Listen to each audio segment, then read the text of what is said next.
6000 वर्षों से हमारी वैदिक सभ्यता से लगा करके आज तक रही है।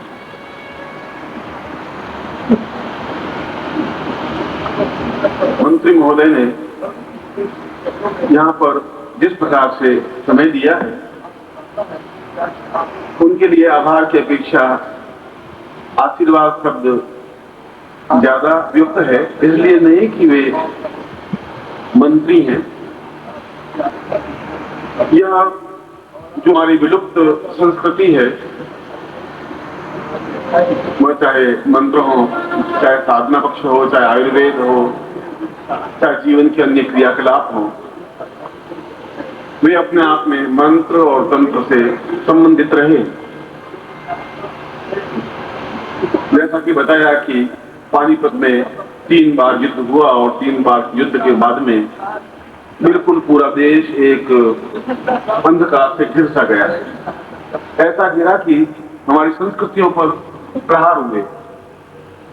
हिंदू होना अपने आप में गुनाह हो गया। हमारे धार्मिक ग्रंथ को जला दिया गया, हमारी प्राचीन विद्याओं को नेस्तनाबूद कर दिया गया। एक क्षण ऐसा कि हम बिल्कुल किंग कर्तव्य विमूढ़ हो गए। और ये पानीपत का स्थान और पानीपत के आसपास का सारा भूभाग, चाहे वो कुरुक्षेत्र हो, चाहे पानीपत हो, चाहे ये पूरा भूभाग, अत्यंत आक्रामक आक्रांतियों से सामना करना पड़ा, झेला। उनके युद्धोन्माद को, उनकी असभ्यता को और उनकी हिंसक और पशु वृत्तियों को। मगर यहाँ की धरती में यह भी गुण रहा कि झेलने के बाद भी वो अपने अंदर से संस्कृति को बचाए रखे, संस्कृति को समाप्त नहीं होने दिया। वे अपने आप में समाप्त हुए, उनका शरीर तो समाप्त हुआ, मगर अपनी संस्कृति को समाप्त नहीं कर सके। न मुगल कर सके, न अंग्रेज कर सके, न हुण कर सके, न दूसरे आक्रांताएं आजताई कर सके। और जैसा कि उन्होंने बताया कि यहाँ 3 बार युद्ध हुआ और 3 बार युद्ध के बाद में परिवर्तन आया, तो तहसीलदार ने कहा कि 3 बार तो गुरुदेव यहाँ आने ही चाहिए, जिससे कि वह एक कलंक जिस वजह से हमारे देश पर लगा कि हम निरंतरता के साथ सामना नहीं कर सके, हम युद्ध के साथ में युद्ध के रूप में खड़े नहीं रह सके, वह एक कलंक धुल सके। और शायद जहां पर गीता में कहा है कि यदा यदा हि धर्मस्य ग्लानिर्भवति भारत अभ्युत्थान अधर्मस्य तदात्मानं सृजाम्यहम्, जहां पर भी भाग गिरेगा वहीं उसी स्थान से भाग का अभ्युदय हो सकता है, दूसरे स्थान से अभ्युदय नहीं हो सकता। हो सकता है कि 3 बार के बाद से नीचे भाग सकते और होना ही चाहिए, क्योंकि हम पराजित इसलिए नहीं हुए कि हम कायर थे, हम पराजित इसलिए भी नहीं हुए कि हम डरपोक थे, हम पराजित इसलिए हुए कि हमने तंत्र को एक गलत व्याख्या के रूप में प्रस्तुत किया। गोरखनाथ के बाद में हम समझ नहीं पाए तंत्र क्या रहा। हरियाणा में हम बैठे हैं, हरियाणा अपने आप में पूर्ण प्रजातंत्र है, तंत्र में बैठे हुए हैं। इसलिए आप ये कह नहीं सकते कि तंत्र अपने आप में सही नहीं है। अगर सही नहीं है तो फिर देश का प्रजातंत्र भी फिर सही नहीं है। तंत्र का मतलब है व्यवस्थित तरीके से कार्य करने की क्षमता, तंत्र का मतलब है निडर होने की क्रिया, तंत्र का मतलब है पूर्ण प्रक्रिया के साथ जूझने की शक्ति और सामर्थ्य प्राप्त करने की क्रिया, और तंत्र का मतलब है कि सारा काम व्यवस्थित कर देने की क्रिया। और मंत्र का तात्पर्य यह हुआ कि जो मन के संताप को मिटा सके उसको मंत्र कहते हैं, और जिस ढंग से मिटा सके उसको मंत्री कहते हैं। वो अगर प्रजा की उनका काम गुरु का लगभग एक जैसा होता है। जैसा उन्होंने बताया कि एक गाड़ी की 2 धुरी होती है, एक धुरी गुरु की होती है, एक धुरी उस नायक की होती है। वो चाहे राम हो, चाहे कृष्ण हो, चाहे बुद्ध हो, चाहे महावीर हो, चाहे आधुनिक परिभाषा में मंत्री हो, यदि वो सच्चरित्र है, यदि वो स्वार्थ लिप्तता से दूर है, तो उसका भी काम यही है कि अपने एरिया में, अपने भूभाग में जो भी मानसिक संताप से ग्रस्त हैं, उन मानसिक संताप को दूर करने की क्रिया करे, उसी को मंत्री कहते हैं। और वो अपने आप में एक सही क्रिया है, सही प्रक्रिया है। ये गुरु साधकों के रूप में करता है, वो अपनी जनता के रूप में करता है। और उन्होंने कहा कि मैं चाहता हूं कि यहाँ चौथी बार भी गुरु पूर्णिमा हो। यह तो यहाँ के प्रत्येक कण कण की आवाज अगर होगी तो ऐसा होगा ही, उसको कोई रोक भी नहीं सकता, किसी के रुकने की सामर्थ्य नहीं है। मगर उनको चाहिए कि जो सही ढंग से यहाँ पर गुरु पूर्णिमा के लिए अपने आप को, पिछली बार भी जिन्होंने अपने आप को झोंका है, अपने स्वास्थ्य को छोड़ा है और बहुत कुछ छोड़ने के बाद में एक आयोजन करने की क्षमता प्राप्त हो पाती है पूरे भारतवर्ष के शिष्यों को, साधकों को बुला करके। तो उनको भी चाहिए कि उनके लिए ऐसे अवसर जुटाए जो यहाँ रह करके कार्य कर सके और सही ढंग से कार्य कर सके।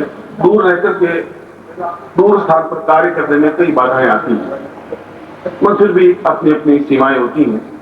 फिर भी कुछ ऐसा हो सके कि अगला शिविर और भी सही तरीके से हो सके। और यहाँ का तो अगर हम इतिहास का लेखा जोखा करें तो ये पूरा 100 मील का, 200 मील का जो भूभाग है, प्रत्येक पत्थर को उठा करके, किसी कंकर को उठा के देखें तो उसके नीचे आज से 100, 200, 500, 1000, 2000 द्वापर युग से लगा करके किसी न किसी की लाश, किसी न किसी का खून लगा हुआ है। चाहे कुरुक्षेत्र का युद्ध हो, चाहे पांडवों और कौरवों का युद्ध हो, और चाहे आने वाले बाद में हूणों का युद्ध हो, चाहे मुगलों का युद्ध हो, चाहे अंग्रेजों का युद्ध हो, कोई ऐसा स्थान नहीं बचा जहां रक्त से खींचा हुआ नहीं भूभाग हो।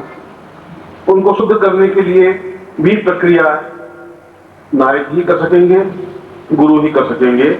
और जैसा कि मैंने गीता के श्लोक के माध्यम से भगवान कृष्ण के मुंह से उच्चरित शब्द आपको सुनाए कि जहां से सूर्य उगता है 24 घंटों के बाद सूर्य वहीं से उग सकता है, पश्चिम से या उत्तर से या दक्षिण से नहीं हो सकता।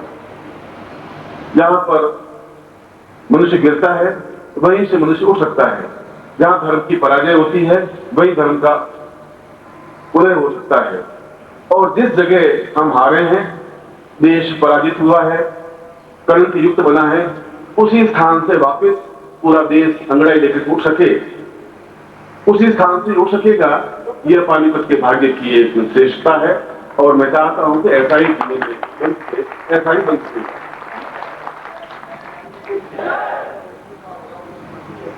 गुरु पूर्णिमा में स्वाभाविक है कि अधिकांश साधक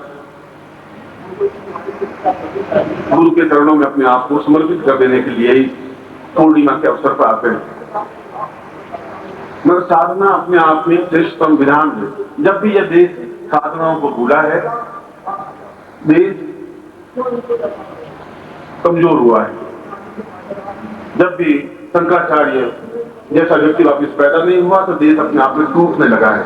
और शंकराचार्य इसलिए पैदा नहीं हो सका कि हम लोगों में वो क्षमता नहीं रही कि हम शंकराचार्य पैदा कर सकें, हम लोगों में चेतना नहीं रही कि हम उनको सम्मानित कर सकें, हम लोगों में वो आस्था नहीं रही कि हम शंकराचार्य की तेजता को बनाए रख सकें। हमने उनको पाखंड, उनको ढोंग, उनको हल्के स्तर से समुदित किया। ये हमारी गलती नहीं है, ये उस मीडिया की गलती है, ये उस अंग्रेजों की एक बौद्धिक परिवर्तन की प्रक्रिया है कि हमने धर्म और कर्म, हमारे जीवन का चिंतन और समाज इस बात से घबराने लगा कि अगर हम धार्मिक पूजा पाठ करेंगे तो लोग क्या कहेंगे, हम किसी स्थान पर जाके बैठेंगे तो लोग क्या कहेंगे, किस प्रकार से लोग कहेंगे ये तो बिल्कुल दकियानूची है, बैकवर्ड है, ऑर्थोडॉक्स है। और यह डर हमारे जीवन में, मन मस्तिष्क में घर कर गया है, भर गया है। और इसीलिए यह स्थिति गोरखनाथ के बाद आई और हम पराजित हुए। और फिर कोई ऐसा विभूति पैदा नहीं हो सकी जो उनके मन से डर निकाल सके। जिन्होंने भी प्रहार किया उनकी बुद्धि पर प्रहार किया। ये एहसास कर रहा है कि तुम्हें क्षमता नहीं है, ये एहसास कर रहा है तुम कोई योग्य हो ही नहीं, ये एहसास कर रहा है कि तुम केवल क्लर्क बनने के लिए पैदा हुए हो, और ये एहसास कर रहा है कि तुम युद्ध में जीत नहीं सकते। उनको कायर बुद्धिल बना दिया गया। और यदि ऐसी स्थिति रही तो आने वाले 5000 साल बाद भी ये मानसिक रूप से रहेगी। पर बीच में कोई न कोई ऐसी स्थिति आती है जब उसका सम्मान किया जाना चाहिए, उसकी बौद्धिक क्षमता का, उसकी तेजस्विता का, उसके जुझारूपन का। और ये हमारे देश का सौभाग्य रहा है कि उन्होंने उस प्रकार के लोगों का अभिनंदन किया है। इसलिए यहाँ पर महावीर पैदा हो सके, बुद्ध पैदा हो सके, राम और कृष्ण पैदा हो सके, उच्च कोटि के तेजस्वी और विकृत पैदा हो सके, जिन्होंने सब कुछ छोड़ा, संग्रह नहीं किया, लंगोट भी छोड़ दी। आने वाला युग भी निश्चय ही हम अंग्रेज लेखक के उठ खड़ा होने लगा है।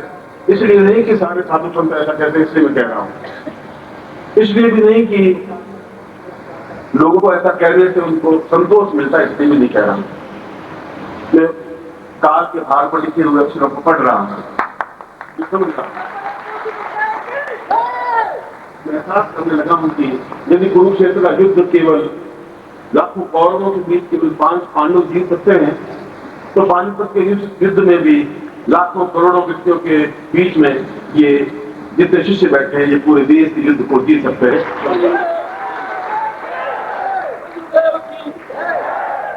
बहुत ज्यादा भीड़ों की होती है, 100, 200, 500, 1000, 2000। पूरे जंगल में शेर तो एक आदमी मिलता है। शेरों के लहड़े नहीं होते, झुंड नहीं होते, हंसों की पंक्तियां नहीं होती, 20-25 ये साधु सकते हैं, हंसों की पंक्तियां नहीं होती, साधुओं की जमात नहीं होती है, और साधना करने वालों की भीड़ नहीं होती। भीड़ तो उन लोगों की होती है जो जय जयकार करवाने वाले और जय जयकार करने वाले होते हैं। भीड़ उन लोगों की होती है जो उनके मानसिक शक्ति पर अपना प्रभाव डाल देते हैं और उनको एक ताज की तरह बना देते हैं कि तुम केवल गुरु का जय जयकार करो, मेरे पीछे चलो। मैं आपको ऐसा करने के लिए इकट्ठा नहीं कर रहा हूं। मैं ऐसा भी नहीं कर रहा हूं कि आप भीड़ बन सके और अपने दिमाग को बिल्कुल जो पिछले 500, 1000 साल से हम जो बिल्कुल